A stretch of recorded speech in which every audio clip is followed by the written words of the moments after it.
Hello and welcome to another fabulous Too Much Time on Our Hands podcast. It is here, the week we've all been waiting for. Not Glastonbury, not Russ's birthday, although happy birthday, Russ. Yay. But it's 10th edition week, guys. And to celebrate, we are going through part 2 of our list of Primarchs. We weren't really ranking them in the end. We just kind of started talking about them, having a bit of a jolly about them. So that's been fun. To do that, no Tom, because he's intimidated by just quite how in-depth 40k seems to go. So he can't really handle that. Is it like if somebody goes, just give it so what's it all about then? You're like, right, well, the essential books, the good news is just this 230. But there is a lot more you can go into. So I saw a flowchart of just the Horus Heresy books, and it is like Charlie Day pointing at a wall. Yeah. Like it is utterly bonkers. So there's a great, I saw it, it's just a reel on Instagram, and it just goes, the good news is the first 4 books are in chronological order. After that, though, whoa, kind of goes bonkers. And you kind of need to keep an eye on absolutely everything. So, yeah. Got a bit of a glow to me today. I do apologise. It's just very, very warm in this tiny room with my PC, which is also very, very warm. Joining us tonight, we have the man from Scotland himself, the man who loves Electric Callboy, apparently, is what I'm getting from this. He is indeed Primarchs' finest. It's Duncan. How's it going? All right. It is solstice. Blessings to you all. I saw the Wicker Man last night, Duncan. Yeah. I listened to the Iron Maiden song Wicker Man driving through a glen. It was very cool. I find the Wicker Man a really interesting documentary about Ireland, how they resolve issues in island life. But apparently they've cut down on the burnings because it puts off the tourists. Understandable. Also, it wouldn't look good on your Airbnb comments, would it? They might bring lovely it back, location, though. 5 minutes to the beach, really convenient for the shops, and the host was really, really sweet. Lovely little welcome basket. One thing that there was a Christian being burnt on the lawn quite early in the morning, which did wake up little Tarquin. But other than that, lovely stay. Would come again, 4 stars. They might bring it back, because the reason he gets sacrificed is because it's like their crops failed the year before, so they need to find the right kind of sacrifice, as it says in the film, which is basically a Christian Virgin policeman. So that's Edward Woodward in this situation. So with Brexit being what it is, maybe we might start seeing more rituals like this now. Well, they might do it just to get the. They might do it just to see if it gets the ferries running. There you go. Well, they sacrifice ale to the sea. I remember in the film now. The thing I noticed this time around, because there was an hour and a half documentary before, and we will get on to the much more cheerful world of Warhammer 40k. The thing I noticed this time around you have was managed to find how the one film that's genuinely a bit grimmer than most of 40k. The thing is how, there's an hour and a half documentary and they had a band playing all the music from it. Those songs are saucy, is what I noticed. Like, seriously, like some saucy songs. And a lot of them, they were written for the film, weren't they? I think. Oh, absolutely, yeah. Because it's really, like 3 weeks. There's loads of like folk music historians that have spent loads and loads of energy trying to trace down the roots of these songs until the person was like, "No, we just made them up." Yeah. And I mean that sounds. The burning bit, like, I'm pretty sure, like, the ecclesiastici of the Imperium could get behind. The sauciness sounds a bit chaosy. Yeah, they wouldn't like that. The burning isn't chaosy. I think that everyone. Their problem would be that, there's nothing wrong with burning people. We can all agree. We're all reasonable people. But they're doing it for the wrong reasons. So they're heretics.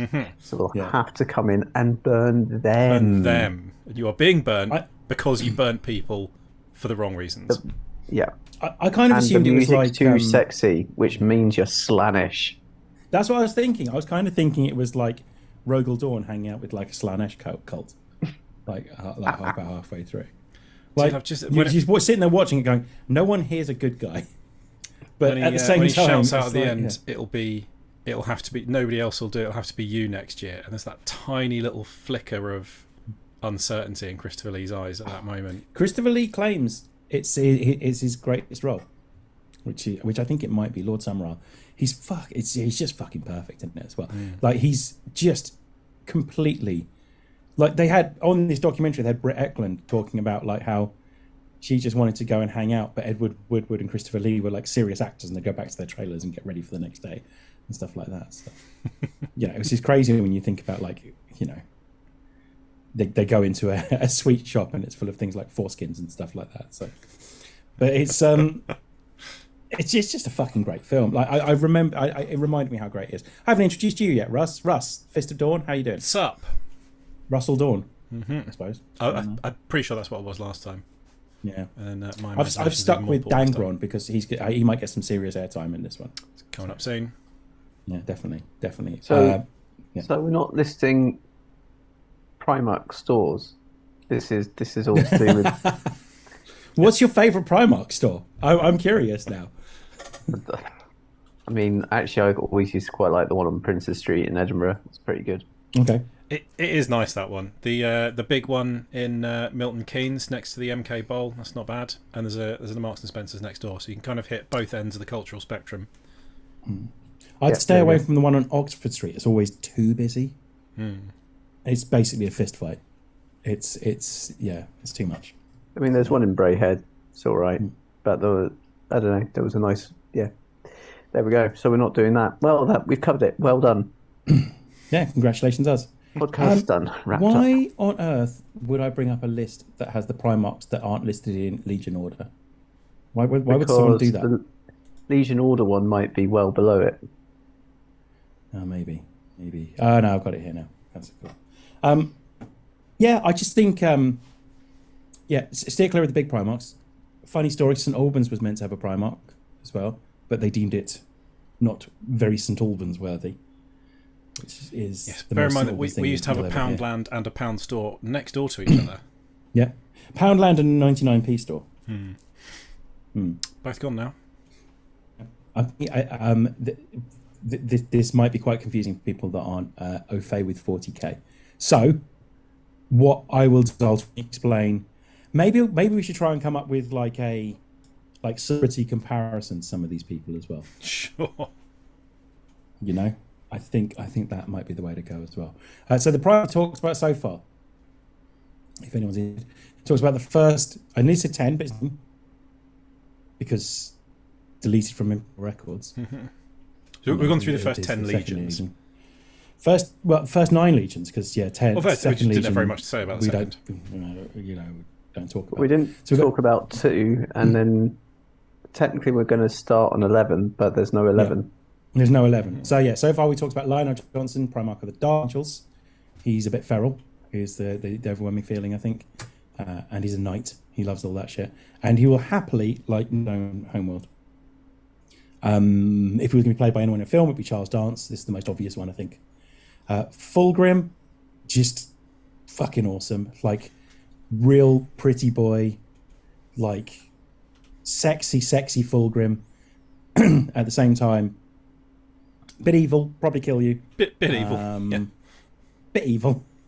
Takes things a bit too far, does Fulgrim. It's probably the best way of describing it. His Legion fell to Slanesh, which is like the god of excess. And he's all in on that. And he's just such a dick as well. Yeah. He's so annoying. It's brilliant. But you'd still fuck him. I love how much he enjoys winding up the other Primarchs is a lot of fun once he goes full snake. Yeah, this is great. This has got their fate as well, the one I'm looking at the moment. So he is currently a demon prince of Slanesh, and he's like a sexy snake now, like a sexy snake person. Perturabo, fucking dickhead, but Peter Turbo. Yeah, petulant man-child. He is, but he gets shit done. Like he is efficient. I actually quite like Perturabo. I think he's an absolute bellend, but gets shit done. Yeah, he's currently a demon prince of Chaos Undivided. Next up, my favourite, Mr. Jagatai Khan for the White Scars. The laughing killers, as they're called. Likes to go fast. Generally awesome. He is, yeah. He leads an army that attack you on bikes whilst laughing, holding swords in the air. Like, you got to fucking love that shit. They're going to attack you fast, and they're going to enjoy themselves while they do it. And I know that doesn't sound very nice, but in the world of Warhammer 40k, it's about as nice as it gets. Mm-hmm. Also, whilst he's incredibly fast on the battlefield, he is actually incredibly thoughtful, thinks things through before he actually jumps into them. Alive, disappeared in the webway, which no doubt he's riding through like a bat of hell, to a bat of hell by Meatloaf as well. So. Mm-hmm. Lehman Russ, but not the good one that has tracks for Imperial Guard. He is the Space Wolves Primarch. Bit feral again. He is loyal to the core, but at the same time, just an absolute animal. Think Space Viking, basically. He's alive. He's somewhere in the Eye of Terror, apparently. Mm-hmm. Rogel Dawn, boring.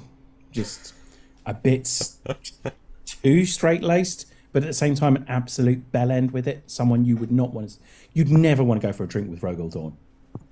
But he's not a laugh, is he? Yeah.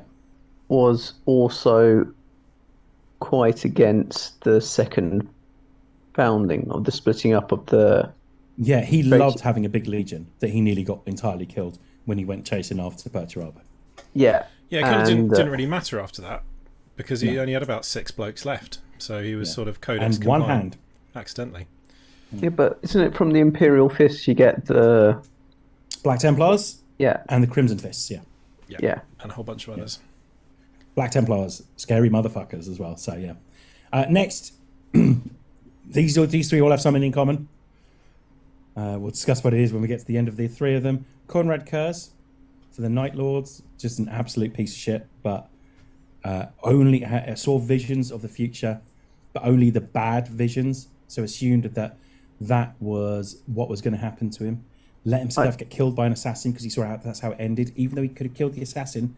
But that would have meant that every horrible thing he'd done in the past was avoidable. Mm-hmm. He also didn't like... He actually didn't like what Lorgar did, like converting people into demons. He hated the idea of the demons. And there's so many Chaos chapters that didn't ever want to become like demonic. So, yeah, I quite like that in the Heresy books. That they're quite reasonably. They're all like, who the fuck are these weird guys? When all the demons start coming up, I don't want to work with him. He's horrible. That's why Perturabo just left Terra, wasn't it? He saw the demons start. So all the demons just having fun. He's just like, nah, this is silly. I'm going home. They are having too much fun. I'm not having any part of this. Yeah. And Conrad Kurtz did the same. He kind of saved Lorgar's life, but then went, I don't know why I bothered. Next time I'm going to let him kill you. And he's basically, I've figured out who he is. He's Israel Keys. Mm-hmm. Yeah, that's a good shout. If you haven't listened to the last podcast on the left episode on Israel Keys, that's well worth a fucking listen. He's a massive dickhead serial killer who new as metal. Opposed to all those other really quite nice serial killers.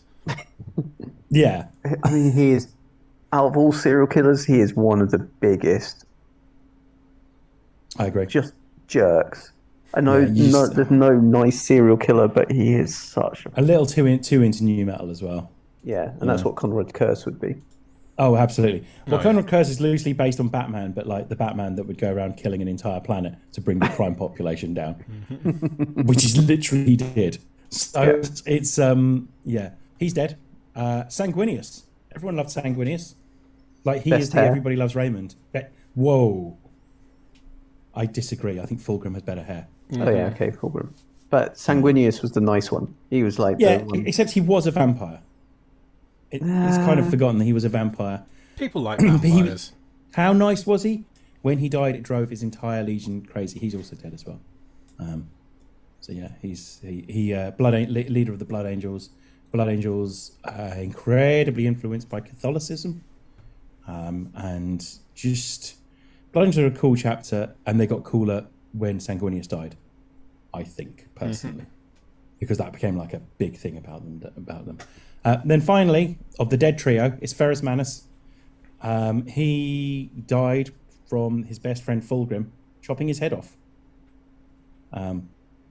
We should There's not do much it to for say most about people. Ferrus Manus. Yeah.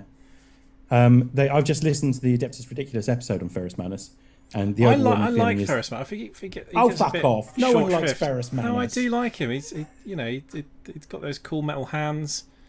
He hates his metal hands. Yeah, well, he doesn't Okay. hate them, but he Name doesn't like everyone something going, interesting about Ferrus Manus without saying Fulgrim or metal hands. well, that's where it does start to get a bit tricky. There's not that much on him. His Legion got more interesting when he died, and Yeah. his Legion are more interesting than he is as well. They're He the killed only a people that miss Necron. him. Yeah, he killed a That's Necron, and that's what gave him the metal hands. Yeah, Yeah. because the Necron. But he would be the guy talking about all the engineering projects he's worked on and tractors. You know, in he the pub. hates the necrodermis on his hands. Hmm. So like he hates the way his Legion was going in terms of like Yeah, he thought they were getting a bit replacing too things with enthusiastic robotics and about it. stuff. And they just carried on anyway. Even they can't be bothered to listen to Ferrus Manus. Like, but I did. They did mention something on the Adeptus Ridiculous that I really liked. So the entire Iron Hands Legion are all at different stages of the 5 stages of grief, and it's really interesting when you kind of go into how. I mean, the Iron Hands are pieces of shit as well because they are so cold and logical. They weigh up a situation like to the decimal point as to whether there's any point in them going and solving a problem here. And even if it means like thousands and thousands of human lives die, like even other Space Marine legions hate the Iron Hands. Apparently, they're the anti-salamanders who are just like, we got to save the humans, and the Iron Hands are like, well, we're probably actually better off over here. So we'll just let these people die, and we'll just kind of go and do this. You never want to rely on the Iron Hands because they actively don't like fleshy people. Which is kind of crazy. Right, that's where we're at. Okay, Kicking so things off. Part 10 2. legions down. Yeah. Do you want to kick things off? You were doing this last time, Russ, so I'll let you do Well, it. I can press the buttons that move things on. So Do yeah, it. sure. Yeah. 11th Legion, redacted. Go on. So this is the other mystery legion that has been expunged from records. Nothing to say. There is literally nothing about them, and I don't think there ever will be. Of either Just of the these possibility that missing ones. Lehman Russ killed like both the Yeah, but I Primarchs think and other than like something little tidbits, they're not going. Like they're bringing Primarchs back and stuff like that. They are not going to bust out a previously unheard of Primarch. I think these two are gone forever. Never, ever, ever going to do anything. No. So moving on. Handy little thing to have though. Yeah. Oh yeah, definitely. Yeah. Right. 12th Legion. It's Angry Ron. Fucking Yeah. Angron, Primarch of the World Eaters.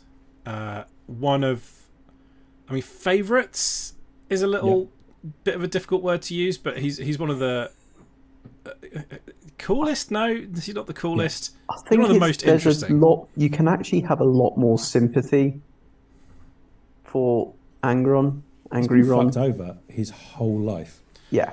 Yeah. He refused to fight people in the gladiator pit, so they attached things called the butcher's nails to his head.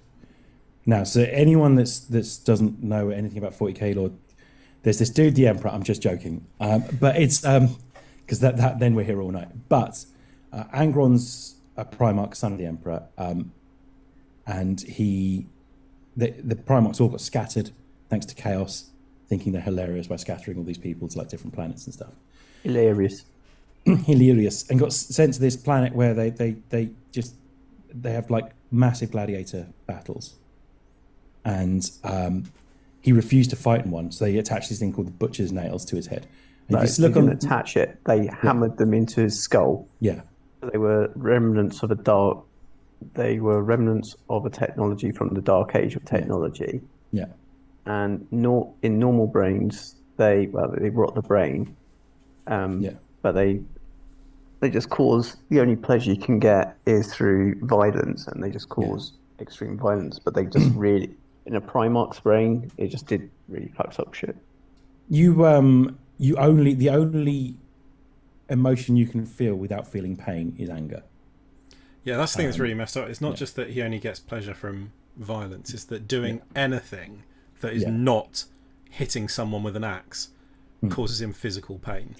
So thinking, It was going killing to him. sleep, Yeah. having a nice walk, all just gives him blinding agony.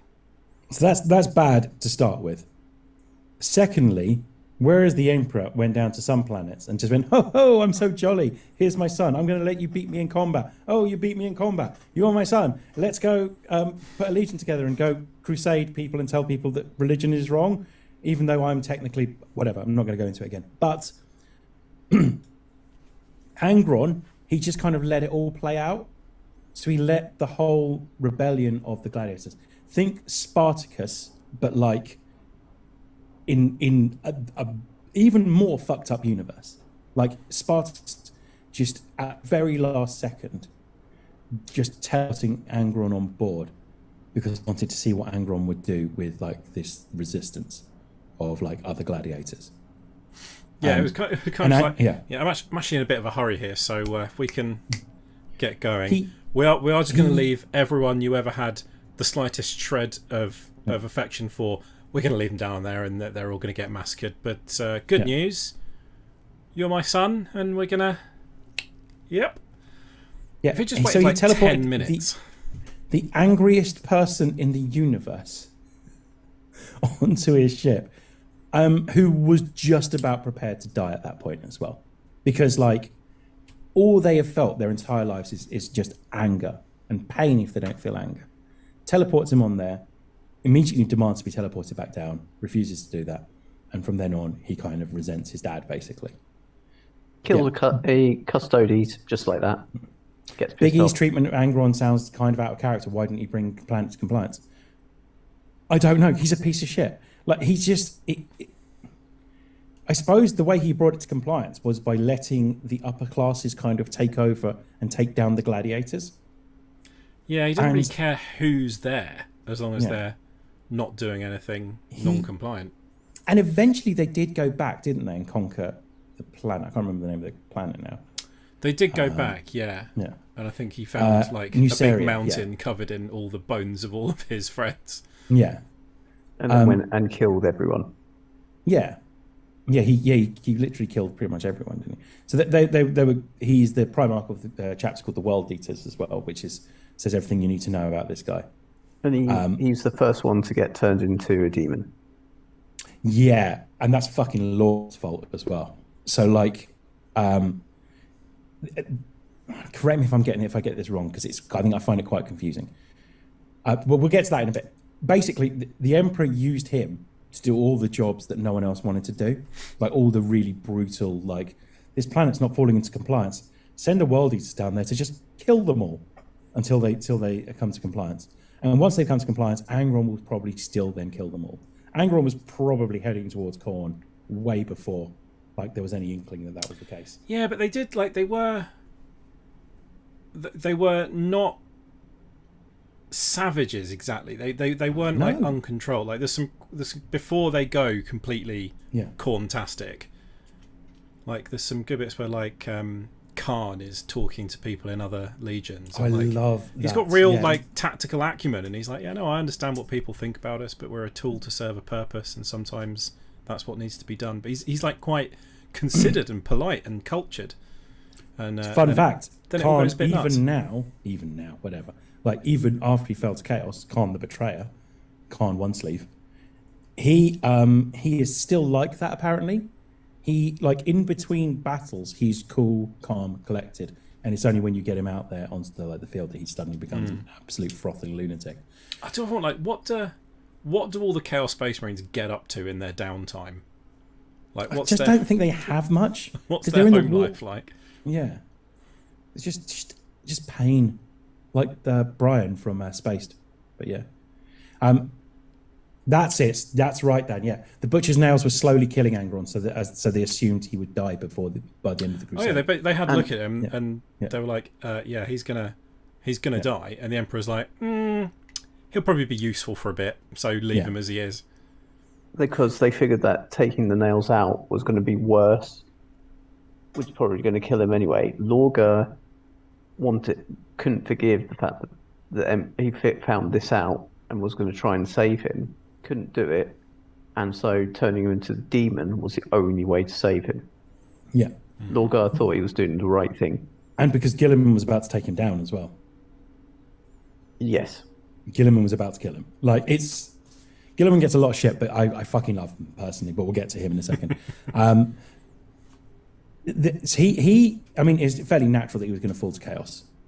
One of my favourite things is the Istvan 3 thing, which is that basically they had this ideal plan of like sending the loyalists down, the remaining loyalists from each of the Chaos Legions down, and just bombing the shit out of them. So they started with the virus bomb, didn't they? And then they nuked the planet, turned the sky into fire, basically.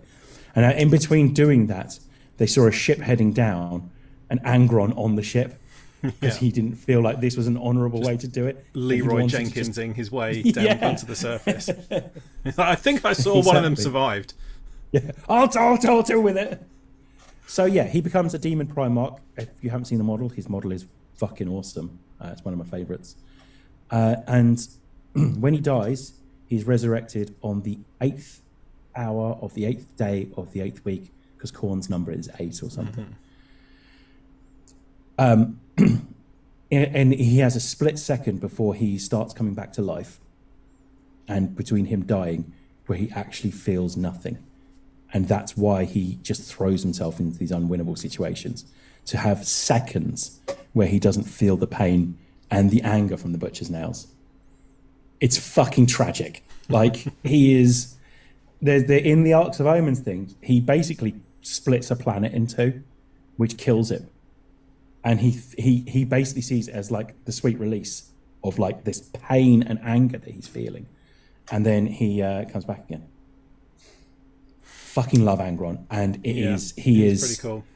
I feel so bad. He is just so hard done by. When he turns to, I love all the legions taking the wrong end of the stick. It's so Life of Brian. Like, so all his legions started putting in the butcher's nails to be more like Angron. He's like, what the fuck are you doing? That's an awful idea. No, Angron wanted it. He insisted on doing it to the ones that he didn't like the ones that wouldn't conform. I thought then he wanted everyone to I think once it it starts going a bit out of control, it does. Because he also fights, they also try and put him down. And that's why we think that was the Night of the Wolf. That kills anyone that doesn't make it through the training. I think they all kind of do, but like... He also does the... I don't know, who was it? He does the random... He has like a time limit on stuff. It's like, go do this mission. Oh, by the way, if you're not back by tomorrow afternoon, I will shoot one of you in the head. That's it. Yes. Yeah.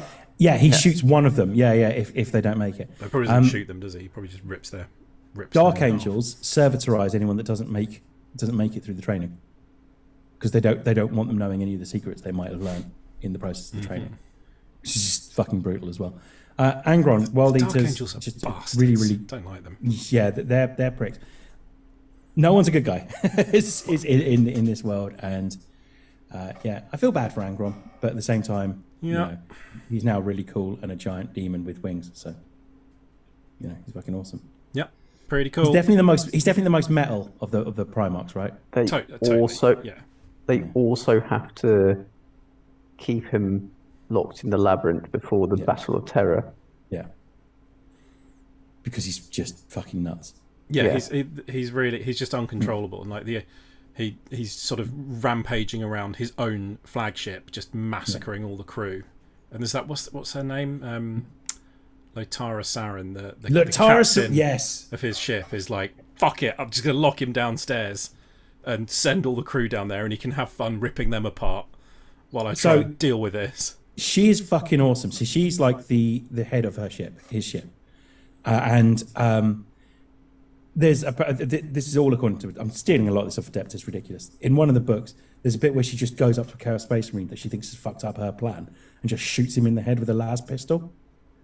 Oh yeah, and he doesn't kill him because he's a Chaos Space Marine. She's just meant to stay on the ship and protect against boarders, but it was like, fuck that. And he went down to the planet. Ship got boarded. Loads of the crew got killed. And as soon as he comes back, she just shoots him in the head, which to a Space Marine is just like a hard slap. Yeah, but she shoots a Khorne berserker in the head. The other Khorne Space Marines then protect her against him because they all respect / are terrified of this 5'3" completely normal human woman. Fucking love it. Yeah. Dan says the most tragic thing about Angron is that his special power was the ability to take on someone else's pain. Basically, his special power was empathy. Yeah. He just didn't have a chance. Didn't stand a chance, bless him. Yeah. There's one of the books where he basically they think he's collapsed under this temple. He just erupts out the temple and killing everyone again. That. Here's the thing, guys. If you don't ever want to play Warhammer, read the books. They're pretty damn good. Read the right books. Don't read all of them. He was fighting again. Oh, that was during the Horus Heresy, I think. It's one of the Istvan things, isn't it? I think. Yeah. It's when they are attacking that place in the first place. But yeah, no, like Angron, I love all the heavy metal album cover artwork that goes around all the Khorne stuff as well. It's pretty good. Oh, the person that Angron that really does it, why he gets the butcher's nails, was his friend. So he forms a friendship, and they are meant to duel, and then they're told, "Oh, you got to kill your friend," and he goes, "Nah." So they take him away, put the butcher's nails in, causes him to go berserk. He kills his friend. Then he comes to, because it's still the early days of the butcher's nails, realise what he's done. He's like, "Oh, yeah." And then keeps on trying to cause a rebellion, keeps on failing with the rebellion, and he's the only Primarch, I think, that doesn't become essentially a warlord and take over his planet. And he's very, very bitter that he's like, you let him you let them all keep their pets. Why can I have some of mine? Considering he's a person who, if legend is true, is someone that GW staff got drunk, and when they were sitting down naming all the Primarchs because they realised they needed to put all their names in the second edition rulebook, and they were going through them, and they realised that for this guy they'll just name him after a bouncer in the local club called Angry Ron. They've done a really good job of fleshing out his lore, like a really good job considering it. Yeah, pretty tight. Yeah, we should move on. Okay, moving on then. 13th Legion. It's Rowboat Girly Man himself, Grandad Smurf. I fucking love him. I don't care. Like, everyone hates him, and I love him.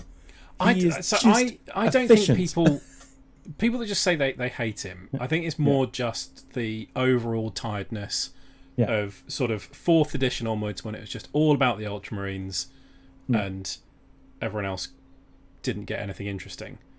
I think it's more Ultramarines hate than specifically Guilliman. I mean, yeah, he's not the coolest Primarch. He's not the best looking. He's probably the worst in bed. He isn't the most dynamic or action-packed guy. His main true love is bureaucracy and admin. He'd much rather be sitting down doing his spreadsheets than organising a battle. But he's pretty cool. He is the best accountant in the office, that when asked what he's doing on Friday, he says going home to water the plants, whilst all the other guys go out and do lines of coke off hookers' bum cracks. Like, he's just efficient, and he loves it, and he gets a kick out of it, and I fucking love that about him. So all the Primarchs have like a core strength, a core skill, and his is diplomacy and statecraft. Yes. So he would be fucking amazing at Sid Meier's Civilization. Yeah, he would. But he would never start a war. No. In it. He would always be the person that went and, like, he couldn't wait in the Horus Heresy to be cut off from the rest of the Empire, the rest of the Imperium, to go, who am I left with? The Dark Angels, Blood Angels. Yep, excellent. That's actually worked out really well. Yep. Except that Lion fella's a bit weird, but we'll work it out. My brother, obviously. But he just went, like, right, so we're setting up a second Imperium. All right, cool. Except for the Lions. Before being picked up by the Emperor, he hadn't just taken over his country or his planet on his adopted homeworld. He had an interstellar empire of his own already. Yeah. Of the the 500 worlds or whatever it was of Macragge. One thing worth mentioning about him, he is one of the few that does come from privilege. Like, he lands on, is it Macragge that he lands on? Yeah. And it just kind of all goes kind of right for him. Like, it's just kind of, okay, so you find like the ruler of the planet, and you're kind of brought up, and you have some really good ideas. You implement them, and you actually spread across your area of the galaxy. And he is someone who has come from privilege, and that's fine. Okay, he's a bit boring. He's good at his job. He does shit. He mucks in when he needs to. It's not like anyone could take him in a fight, really. He still fucks up Angron. He fucks up Lorgar as well. Until Lorgar gets fucked up by a lot of people because he's a fucking pussy. I cannot wait till we get to Korax. I'm very. Spoilers. If I do a Legion, I might do them. Raven Guard. Cool. Yeah. They're just so emo. They're so emo. All the Fallout Boy music leaking out of their suit helmets. Yeah, so that their favourite bands, My Chemical Romance, Gilliman's favourite bands are the Foo Fighters and Coldplay. And he says that, and he's begrudgingly saying that because he doesn't really listen to music. Like, he's just like, it's like David Cameron saying he likes the Smiths. Yes, yeah, that kind of thing. Yeah. Look, Reboot, Robot listens to Radio 2. Oh, absolutely. So, preferentially, he probably listen to Radio 3. Likes a bit of his classics, I think. Oh, absolutely, yeah. Mm-hmm. It's just and, efficient. So, I do also like the fact that he when he gets resurrected, comes back, he's like... This is the best bit about him. So, like, he's resurrected because he suffers, like, a fairly, like, significant wound, which means he's kept in stasis. It's Fulgrim, isn't it? Nearly decapitates him. Yeah, basically, yeah. So, the Eldar, I can't remember her name, one of the Yunari. And I've got it here. Yvrain, I believe it is. Yvrain, who everyone's assuming him and Yvrain, even though... No, they're not. I think... Weirdos on the internet are Space Marines that. don't fuck. Space Marines do not fuck. Let's get that one out of the way. Zero Astartes boning in anything, and there is nothing in the books to suggest anything other than they talk a couple of times. Fulgrim fucks. Fulgrim fucks, yeah. And I'd watch it. But so he's brought back. They find that him, her, and Belisarius Cawl. Belisarius Cawl, who I fucking love as well, by the way. Mm-hmm. Who's just like a weird, cranky old robot man. Genius. Yeah, yeah. I'm not AI. Yeah, have this suit with help from Necrons as well, I think. No, I might be wrong on that one. I don't. I haven't read all the cool stuff. But I think Caul's quite into Necron technology. Yeah, but I think more to he's planning to close the big old rift across the galaxy by making new pylons out of Blackstone. But it's that was it. The Necrons tell them what the Blackstone pylons are. Belisarius Cawl, Saint Celestine. Yeah, who is Katharina Greyfax, the Inquisitor, and Katharina Greyfax, who up until that point had been in Trajan's vault. in Trajan's museum for a while. Yeah,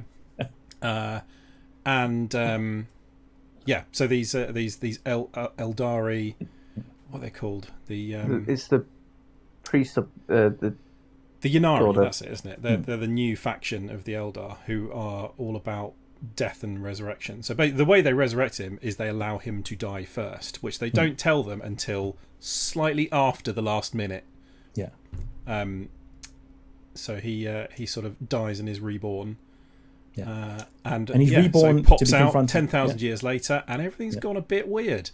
Yeah. So the big thing his dad was all about was making sure there's no religion. And 10,000 years later, his dad is the religion. Yeah. The God Emperor. And the smallest building looks like a church. Yeah. Like everything looks like a cathedral. What's that? That's your spaceship. Why does it look like an abbey? That's what spaceships look like. It's what the God Emperor would want. Sorry, what? Yeah. So he's not Meanwhile, having a there's a great time demon at the flying moment. around in the name of the Emperor as well, and Saint Celestine, which he's not a big fan of either. And also, obviously, Space Marines, they don't love the Xenos, and there's an Eldar kind of like there, like helping him along as well. And he's brought through what is called ultra depression because of everything that's changed, which is a bit on the nose. But as a result, though, he's now the leader of the Imperium, begrudgingly, hating every second of it, but also understanding he's the only person that can get shit done. Mm-hmm. So he now has to accept that it's a religion, because if he suddenly... That being said, of the High Lords of Terror, he's killed like 6 of them, apparently already. Because like there's one that's like the head of the ecclesiarchy, and he's like, yeah, we don't need him. Get rid of him. Because he's kept things like the head of Custodes, he's kept like Morven Val for the Sisters of Battle, Lord Solar Leontis for the Imperial Guard. Basically anyone useful that isn't doing admin. Anyone doing admin, goodbye, I'll sort that out. Don't worry, it's fine. Mm-hmm. Yeah, I'll do it, because I'm really good at my keyboard shortcuts on Excel, actually, so I can probably exactly, do that a bit quicker. But yeah, he's got a bit of edge to him now. As old He'll still talk to you about macros, but he's got a bit of edge to him. He'd like to, but then he'll understand that he's actually got to talk to you about his god dad, which is a bit weird to him, I'd imagine. Mm-hmm. So yeah, I quite like him. He had a sort of a one-on-one with Mortarion recently, which was quite good. Where they have a big fight, and he uses this like secret anti-psychic missile thing to basically destroy Mortarion's entire army in one shot, and just leave Mortarion standing there going, "Ah, shit." Saint Celestine killed the head of the ecclesiarchy. You probably know more about that than I would, Dan. I was pretty certain he just went through and just, offed the people that he didn't really feel necessary. Guilliman also nearly, after being resurrected, nearly gets killed by Magnus. He does, yeah. And he loves hentai. True story. Loves all that Eldar hentai. Mm-hmm. So, yeah. So, because there is an Eldar character that he's spoken to cordially a couple of times, it's fucking various unreal. parts of the internet are like, yeah. He's definitely fucking that. He's definitely fucking a brain. Hasn't got a willy. Can't take his armour off. But yeah, I'm pretty certain they still have willies, but I don't know. Whatever. I don't ever want to find out. So I don't. That's not somewhere I need Games Workshop to go, and I commend their restraint in that area so far. Congratulations. Who's next? Who's next? Right, 14th Legion. It's Morty himself, Stinky Mortarion of the Death Guard. He is stinky, bless him. He's a prick, but I quite like him as a character. Yeah. He fucks up as well, like big time. Yeah. Nurgle chooses him early on, whilst he's actually still on his home planet. Yeah. And the reason why he falls out with his dad is just lame. Yeah. It is one of the lamest. Which dad? Are we talking the planet dad or Big E? Oh, no, with Big E. His planet dad is just a douche. I mean, he sort of actually in that way, he sort of comes from privilege, because he's picked up by one of the lords of his, of the planet, and then realizes the lords are subjugating the people because they're Xenos, I think. Hello? Yeah, we're here. Keep going. Yeah, we're listening. Sorry, I thought just weird click happened. So, and then he has to wear all the breathing equipment because the planet, the world he ends up on, is barbarous, just toxic. Yeah, barbarous, and I mean everything about it is terrible. He hates sorcerers. Yeah, absolutely hates anything psychic. So they don't. He actually gets rid of all the librarians as well. And tries fucking over Magnus as well. Well, he hates all the demons and things like that. He's one of the more hypocritical ones. 100%. I mean, he is and he isn't, because he is absolutely one of the more hypocritical ones. But he's then forced into a no-win situation where he has to choose between losing his entire legion to a contagion or accepting devoting himself to Nurgle. Nurgle. Yeah. And that's thanks to first Captain Typhus. Or Yeah. I think is he still Typhus at that point? Yeah. Yeah. Who He's is, if you haven't Typhus seen the when mod, he's it's great. a space marine, isn't it? And then he becomes Typhon? no, he's Typhon when he's a Yeah. when he's a space marine, and then he becomes Typhus when he's Yeah. sort of.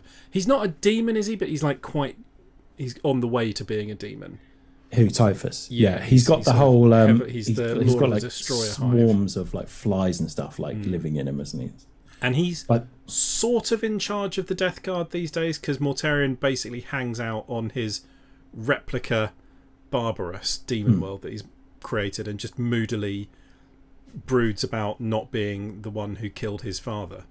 yeah, So he doesn't really do much. Although he's come out in the Dark Imperium books, he's sort of got off his arse and done something. yeah, he's started like appearing more often, isn't he?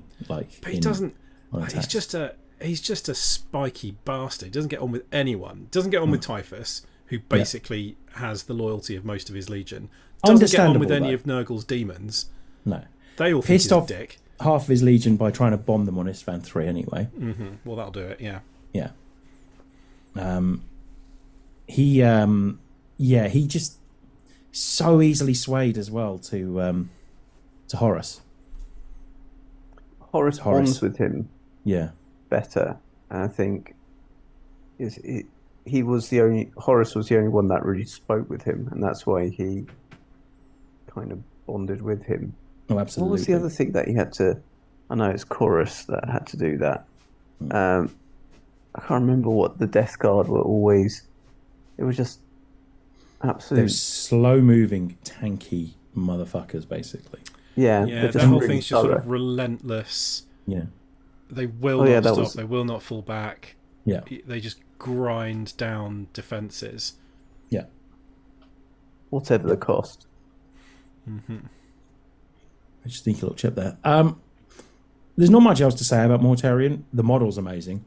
Like, one of my favourite models in the game. Looks fucking awesome. Yeah, so Disgusting. he doesn't have. Is that a current? Oh, Are the yeah. current 40k rules for him, or is that? Yeah, yeah. Yeah, because I can never remember which ones. Because I know like Forge World did like models of all the Primarchs, but they're not all sort of playable. No, there's a plastic demon. There's a plastic demon in Primarch. And it's not just 30k; you can do it in 40k as well. Yeah, no, he's one of the Primarchs that's come back. So yeah, Cool. Yeah, his model is awesome. yeah, All like this sort of Looks like fucking fly incredible. wings hanging out the back of him. yeah. And Nurgle, just wants to do Nurgle shit. You know, he's doesn't get a chance to. Nurgle's one of the happier of the Chaos Gods. Upper Nurgle. Yeah, exactly.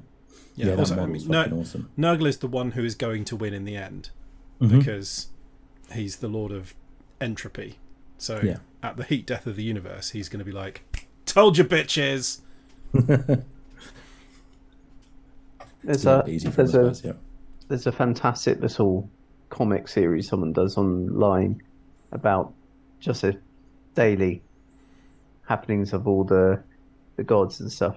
And there's Nurgle, and he's really happy. He's just there making coffee. Slanesh is all beautiful, but it's just like, yeah, I'm going to feed my love. He's got. Sometimes it gets dark, but Nurgle is just the happiest one. It's just No, like, absolutely, yeah, totally. Who's next? Okay, 15th Legion, Magnus the Red, the Cyclops. Magnus did nothing wrong, Rust. You know that. He kind of. Yeah, I mean, he very much did, but he didn't think did he do was a lot doing wrong. anything wrong. No. Another one I really like. He's another one that's hard done by as well, even though he did do something wrong. Yeah, so he inherited the Emperor's prodigious psychic talent. Yeah. So he's basically a wizard. Incredible control and access to the warp. Emperor doesn't tell him fuck all about what the warp really is. Just goes, Doesn't tell him you anything know, about chaos. you know that thing that you have this incredible innate talent for, and if harnessed well, could revolutionise the galaxy, and is pretty much the only reason you exist. Don't do that. Yeah. Not going to give you anything else to do. Just don't do that one thing that is what you feel like you were born for. Okay? Laters. I'm off to do some Emperor stuff. A few years later, we're getting rid of all psychic powers, actually. Just stop doing psychic powers entirely. We want to see any psychic powers, in fact. And where he does something wrong is he's not like he gives up doing it. He carries on doing it. He carries on training because Prospero is all about that magic lifestyle. It's like the magic circle, super secretive, and him and Araman just kind of carry on doing their experiments and stuff like that with magic and stuff. Where he really fucks up is by trying to warn the Emperor about Horus falling. Yes, this is his big thing, isn't it? So his thing that gets him cast down is him trying to save the Imperium and warn the Emperor, but he does it by basically blowing up everything the Emperor's been working on for the last couple of 100 years. The Emperor's trying to tap into the Eldar webway to create a safer form of transport, travel. He's trying to set up a way of traveling across the galaxy without using the warp at all. Yeah. Because if humans don't use the warp, it will be much less of an influence on the galaxy, and they don't have to worry about it all the time. Instead, he creates a giant rift in the Emperor's throne room. Yeah, in the middle of the palace, and lets a load of demons in, and ruins it to the extent that the Emperor basically has to stand there holding the door shut permanently. Yeah. And can't go and do anything else. So as a result, the Emperor then sends Leman Russ to, I'm assuming, bring Magnus the Red in. I think so. The Emperor, he's sent to tell him to stop it. Yeah. And I think bring him home. Yeah. But then Horus kind of amps that up a bit. And it ends up just being straight up massacre of Prospero. So he is a hard done by character, but he does also fuck up. It's not like he didn't do anything wrong. I would argue Angron's more hard done by than Magnus the Red. And I mean, all while this is going on, he's trying to solve the problem that his legion is gradually turning to dust as well. So that's when he first gets tricked by Tzeentch. Which is very Tzeentch, by the way. They fucking love. Yeah, isn't it like, oh yeah, if you do this, your dudes will be really powerful and they'll live forever. Oh yeah, sounds good. Catch. They're just going to be dust floating around in their armor. It's one of my favorite things about Thousand Suns is that when you see that they are just like walking suits of armor. Is that are all Thousand Suns Marines rubric Marines? Or yes, some of them? I think it's all the rubric Marines, and I think it's the sorcerers that aren't. Yeah, because the sorcerers are useful. So it's why I think that. So like a Grey Knight's army, for example, everyone in the Grey Knight's armor is a psyker. With Thousand Suns, it's literally just the sorcerers and that are the psykers. Yeah. So yeah, I quite like Magnus. He's pretty cool. He's got one big pink eye. Another amazing model as well. Top 10, easily top 5 hair out of the Primarchs. I am a fan. Yes. He's got titty horns in everything that he's. He has got titty horns as well. Yeah. I do love the titty horns. Which is all thanks to really old. There's a really old John Blanche concept artwork where he looks nothing like what he does now, but the one detail is the titty horns that have been adopted by every depiction of him since. Yeah, and his demon Primarch model is fucking awesome again as well, with the wings. Yeah. So current status of Magnus, big old demon. Yeah. Aligned to Tzeentch. But I mean, he's not really evil. Yeah, Tzeentch are all about like trickeration and like just asking constant questions and knowing the answers to all of them, but also none of them. The Riddler would be Tzeentch. Yeah, they're quite annoying. The reason why they're called the Thousand Suns is because at the time of Magnus being found on Prospero, it was thought there's only 1,000 left in the Legion. Yeah, they're because really of the understrength, weren't mutations. Yeah. Really, really cool. I like Thousand Sons. Mm-hmm. Next. I'm you. Right. 16th Legion. It's Horus. Not really much to talk about.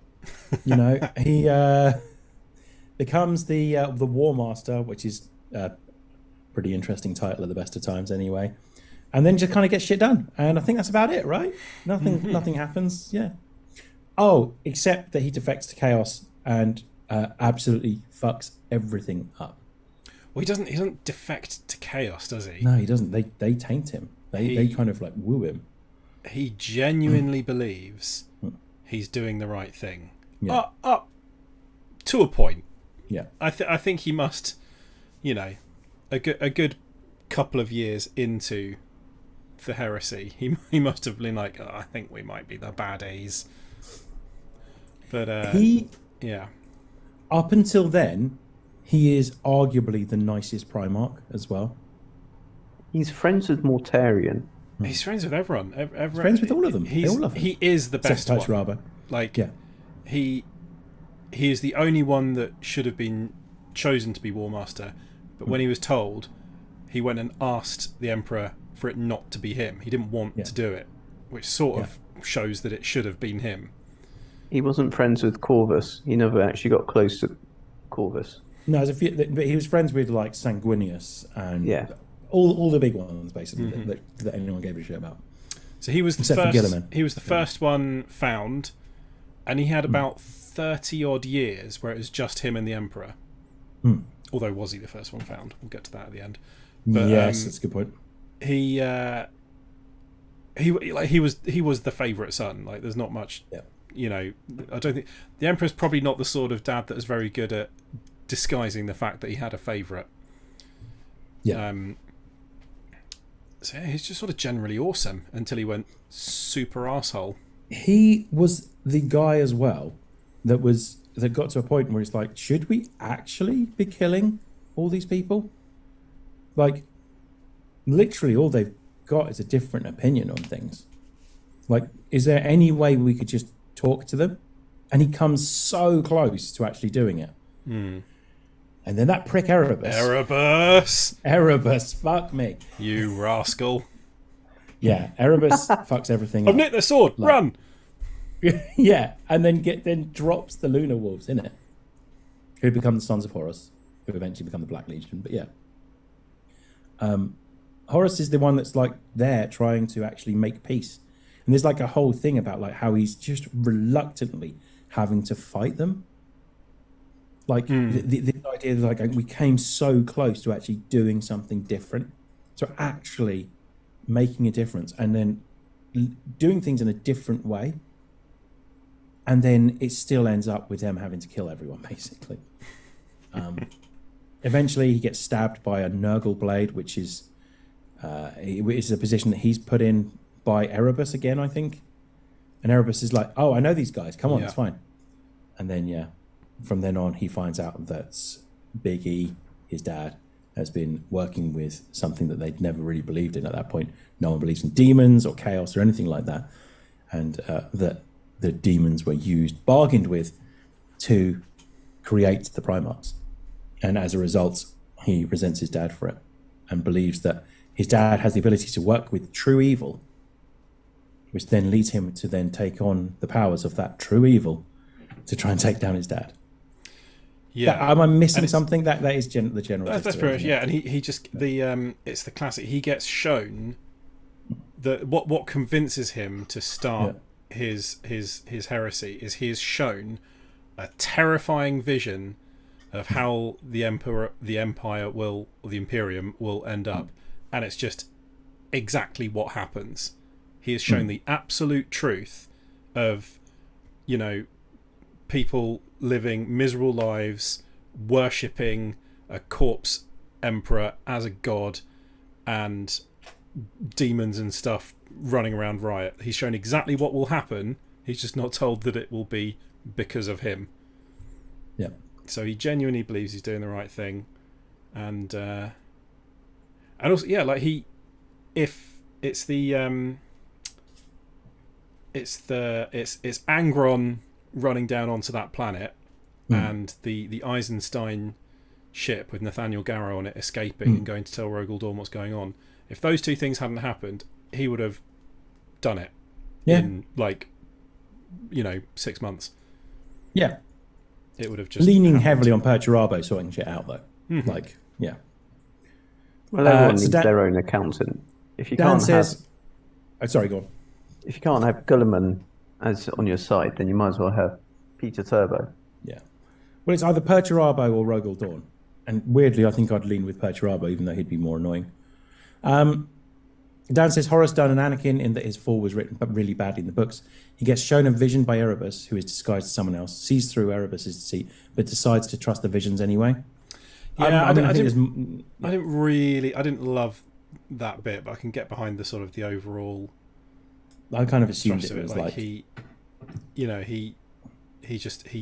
sees what will happen and will do anything to stop that from coming to pass, and in doing so ensures that it will happen, which is just that's quite nice. But before, kind of after everything goes wrong as well, he's like the trump card that's got tens across the board. He's the best sort of at like attacking type warfare. He's not the best at like defending and building strongholds, but he's basically the best commander, the best diplomat, the best looking, the best at being fun, and everyone generally loves him. He's the best at matching which forces need to complement who. He knows where everyone's strengths and weaknesses are, so he knows that you can put that. That's why the Mournival massacre of the drop pods works so well. Is because Horace plans it. Well, it did until Angron fucked it up. Well, Angron does fuck it up, but even like surrounding himself with the Mournival, who's like a collection of like his best troops, which is I never remember the names. It's I know Abaddon's one of them. It's Abaddon, Garville Loken, Little Horus Aximand, the one they called Little Horus. And Little Horus, It's what's his name? Tarek Torgadon. Yeah, who is one of the best characters in the books, as far as I'm concerned. Two of them end up going rogue. Two of them end up staying loyal / dying. That's some of the best. Like when he's, because they hadn't before Horus Rising. They'd always just been this. It just sort of said he was the Emperor's favorite. Everyone loved him, but there wasn't anything to sort of show for that. But then in that first book, you're just like, this guy's great. I really like him. He's so charismatic and really knows how to get the best out of his people. I like the fact that he forces like the Mournival to say things that are unpopular, so he can say the popular thing to make him look more popular as well. Like, and it helps them get the point across that they initially want to. He convinces. He doesn't just tell them to do that. He convinces them that they think it's a good idea as well. And then they say it, and he goes, "Well, I think that's actually a terrible idea." And he was like, "But we just had the sure, okay." And he was like, "Yeah, we should do this." And it helps get people. He never really bullies anyone at that point into doing anything. He just makes them think it's the best idea. Yeah, I like that about him. Yeah, he's pretty cool. But he's all right. Does all right. Kills Sanguinius, although Sanguinius has taken on a great demon at that point, and then gets killed by the Emperor, but does some serious damage in the process as well. Not just killed, destroyed, soul extinguished. Yeah, it's one of those things in 40k. Killed is not a strong enough word for what the Emperor does to him. He just like obliterates every aspect of his existence. There is a legitimate belief they'll bring Ferrus Manus back, and he had his head removed. So, Ferrus Manus, Sanguinius, far more likely to come back. They would never bring back Horus. You just couldn't do it. You could only do it if you brought back the Emperor as well. You can't. You literally can't do it. I mean, it would ruin everything. Have you seen that the picture or in the Leviathan book is very similar to the John Blanche one? Yeah, I totally agree, Dan. Basically, only Dan Abnett should write Horus. Yeah, I completely agree. He does. He is the best 40k writer. Yeah, because he makes them interesting and he makes them sound like people. Whereas Dan Abnett's books the other books are always done from the perspective of the remembrances. as well. Or like some Imperial Guard guys, or it's normally done from the perspective of just baseline humans, like Gaunt's Ghosts or whatever, the Inquisitor books. But even when they're not, he's the only one of the writers that's gone, well, Space Marines can be interesting people too, can't they? With like, a sense of humour and emotions and stuff. Whereas so many of the other books, where it's just Space Marines, are just people calling each other brother and talking about duty endlessly, and that is not interesting. To sidetrack things, with my hair pulled back by my headphones, I really look like Lawrence from Office Space. His neighbour.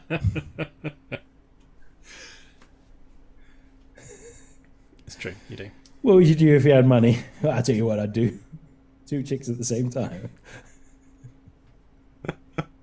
Anyway, Horus. Yeah, It's pretty okay. cool. Yeah. Okay, moving on. 17th Legion. Oh, Lorgar. Lorgar's actually Lorgar of the word somewhat bearers. misunderstood.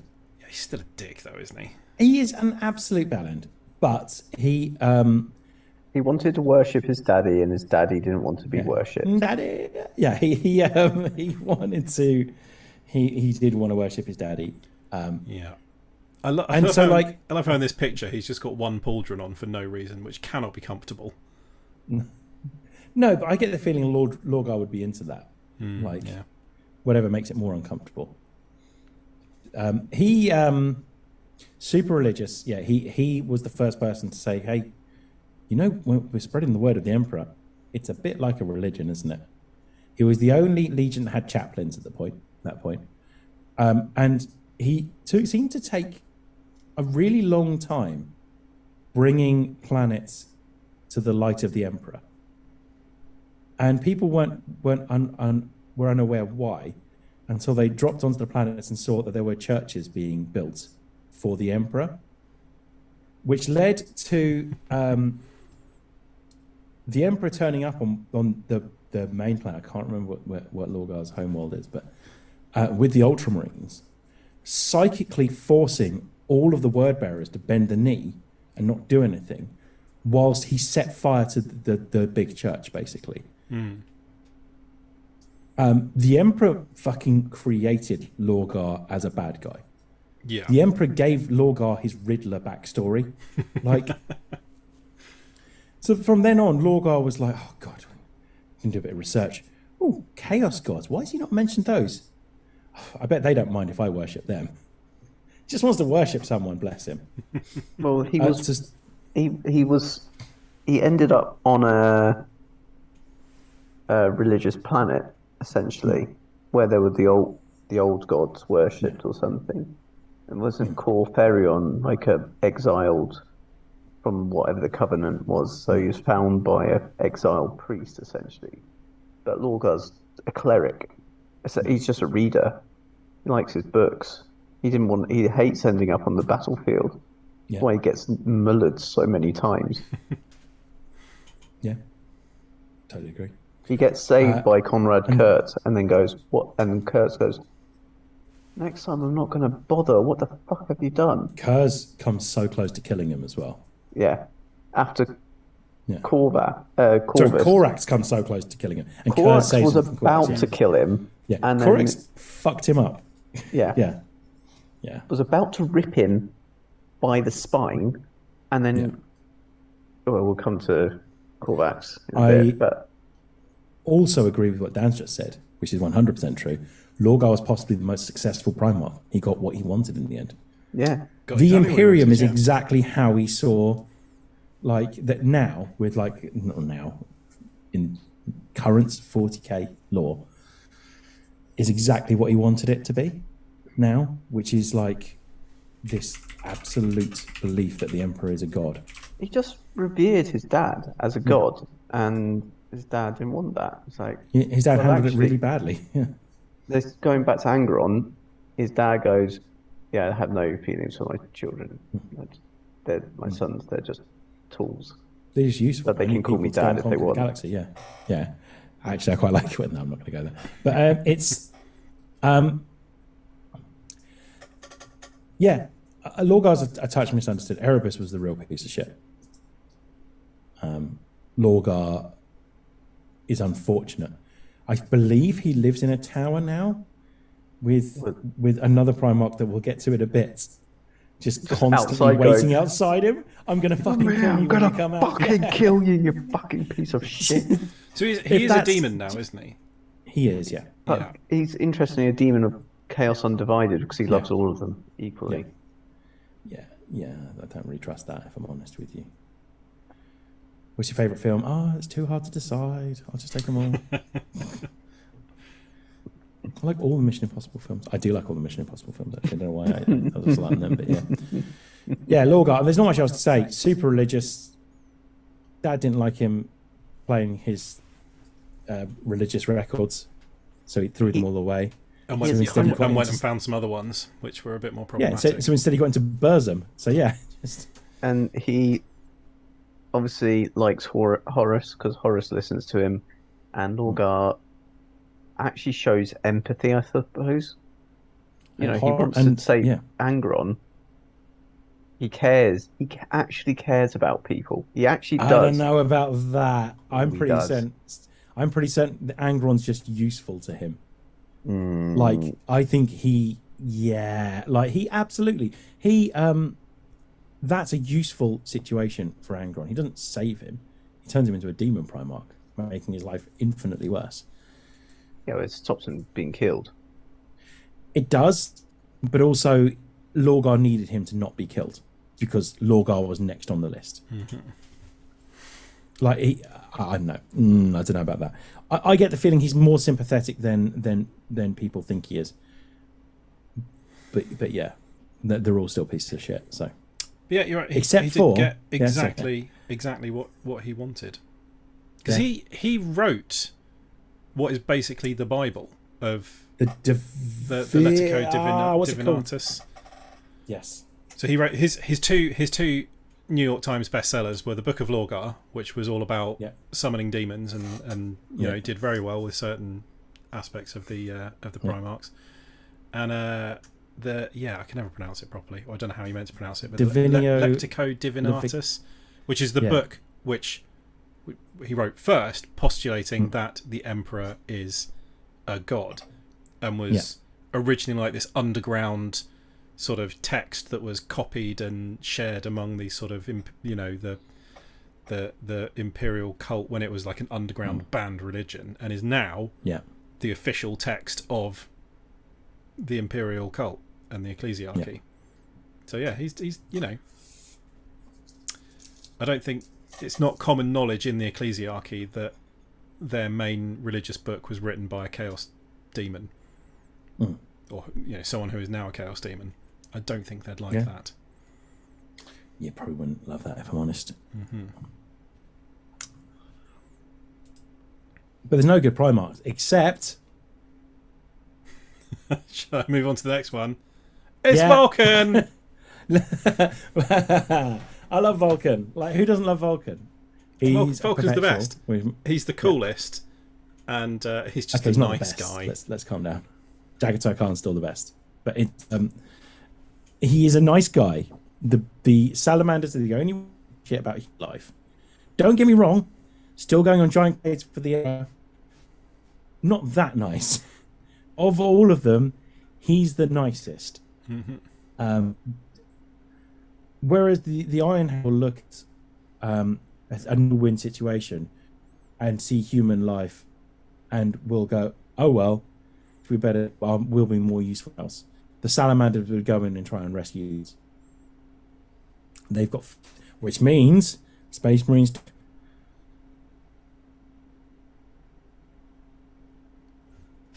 No.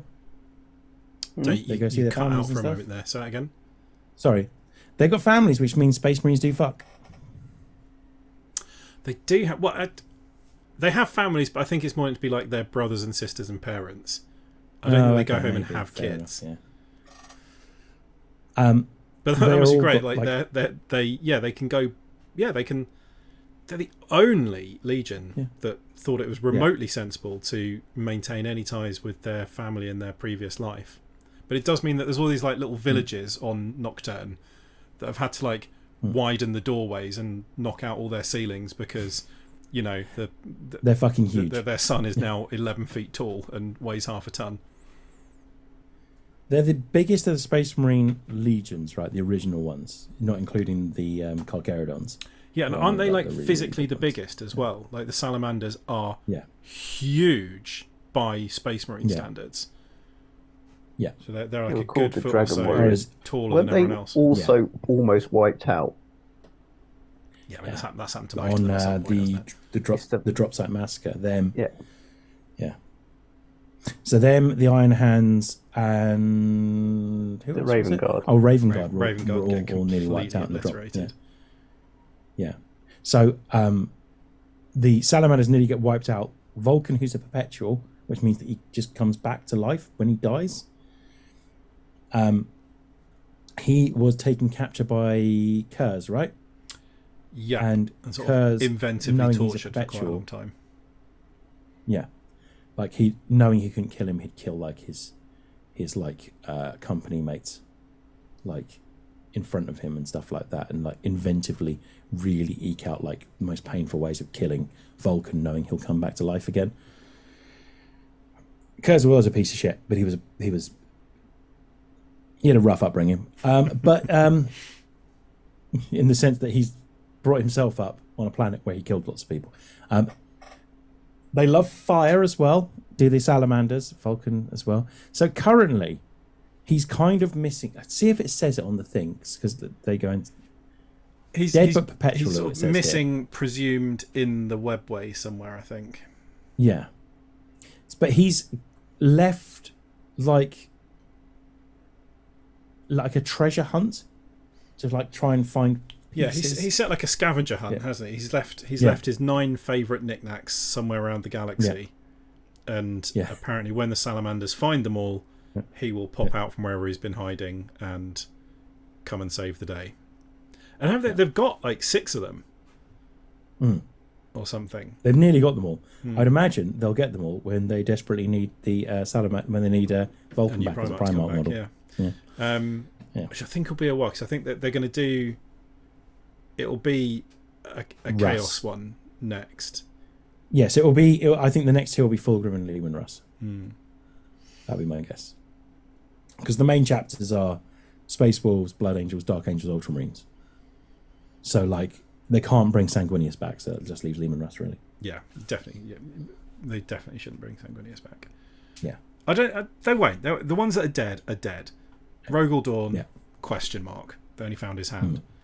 But, Yeah. yeah, I mean, Vulcan, definitely not dead. He's a perpetual, but he is missing.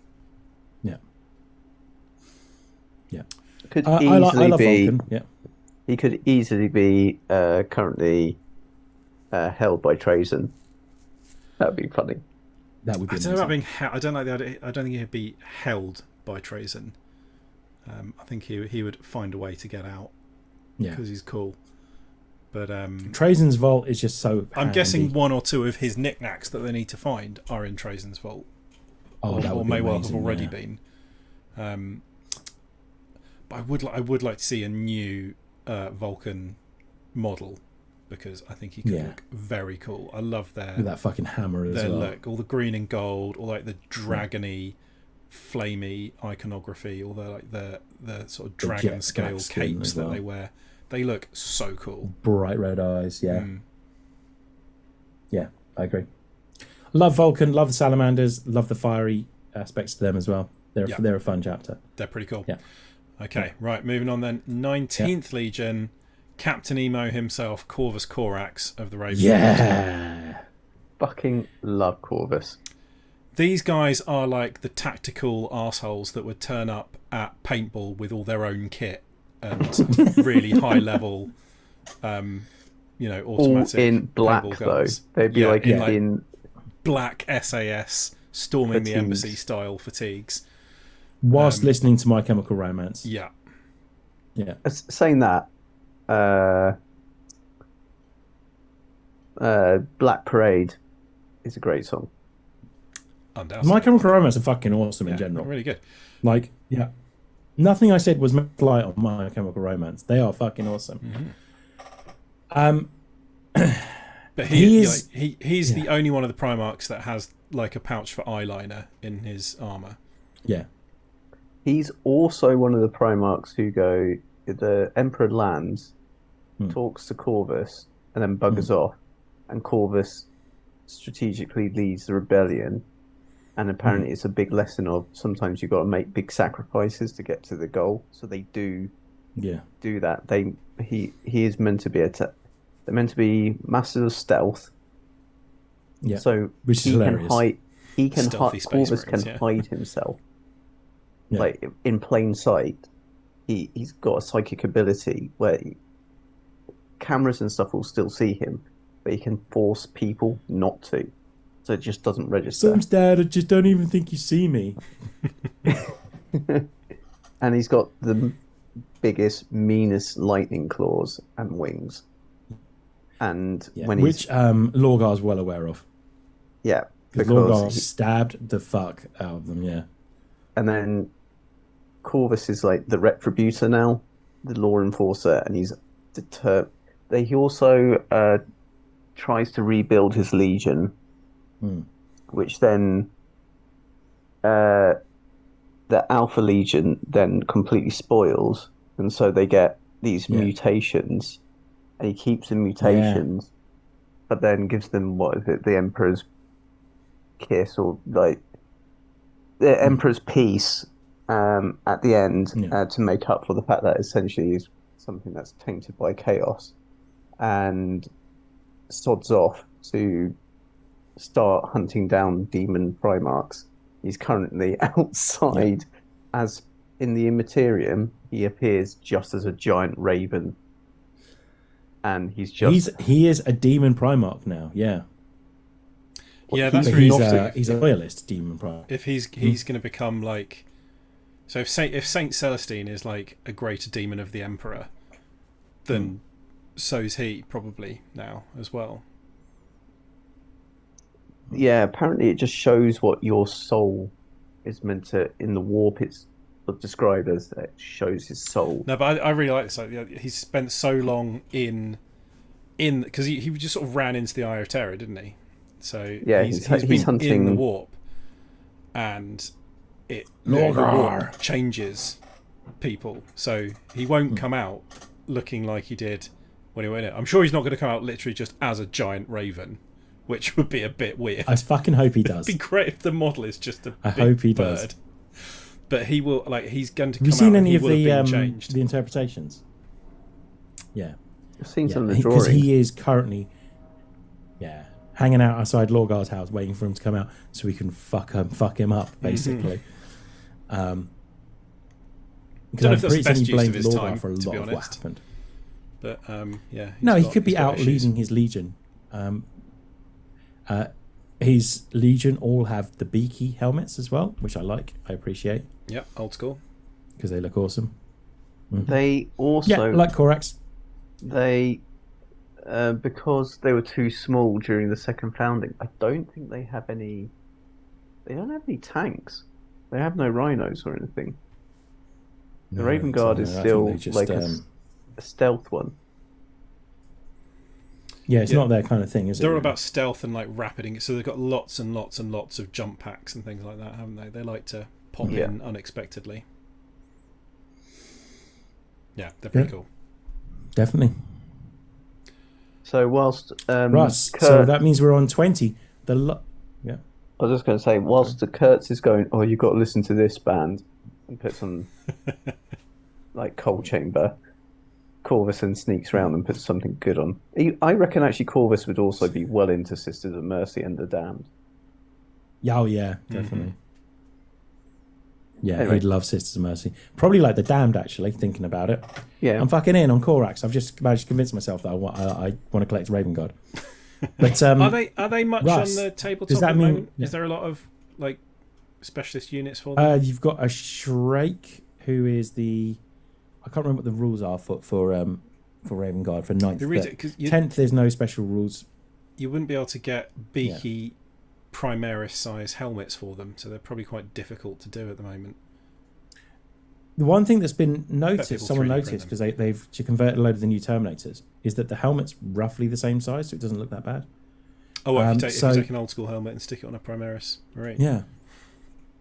I forgot what I was going to say. Yeah, so with 10th, it's only the non-Codex compliant chapters that have their own rules. So that's Black Templars, Dark Angels, Blood Angels, Death Watch, and Space Wolves. Everything else is just a Everyone Space else is just Marine your at the moment. Codex compliant chapter. Yeah, they've got all their special characters. So like Shrake is the chapter master for the Raven Guard. He's there. Kosara Khan is there for the White Scars, and I can't remember the guy's name. It's someone Vulcan for the Salamanders. And and the fella for the Imperial Fist that I can't bother to remember. But yeah. Cool. Yeah, so that means 20. That means we're on the last one. The right, last Russ? one. The Or last, is it the last single Primarch? Alpharius Omegon, the twin Primarch of the Alpha Legion, who I vacillate on. Sometimes I think they're super cool. Sometimes I think they're just annoying. And I a think little there's bit far too too much many like you situations. can just write anything and then go, oh, and we planned it all along. Yeah, I think there's a strong element of that, and they just appear in everything as well. Going, oh look, it's the Alpha Legion. Yeah, because we needed in a situation where we needed to. Whenever there's something and like there's a Space Marine acting slightly weird, yeah, they're Alpha Legion undercover. Mm. So these they are the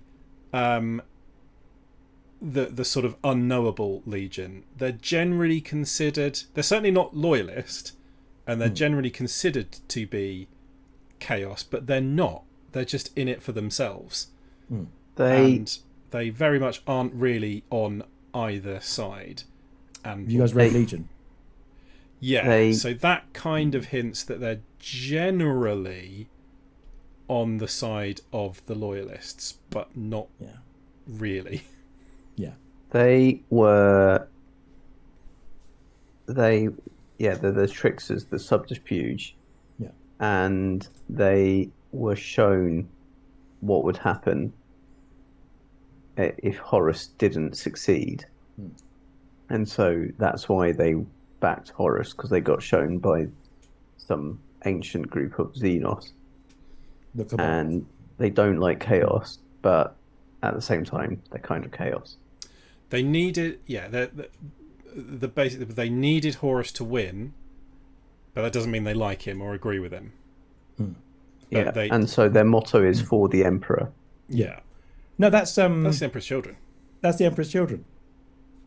Wasn't it for the good of the Emperor or something? At the end, you can hear the Alpha Legion going. Is that the end of the book Alpha Legion, where it says that they're meant to? Of the very few Horus Heresy books I've read, Alpha Legion is one of them. So the Emperor's Children's war cry is for the Emperor because they think it's fucking hilarious.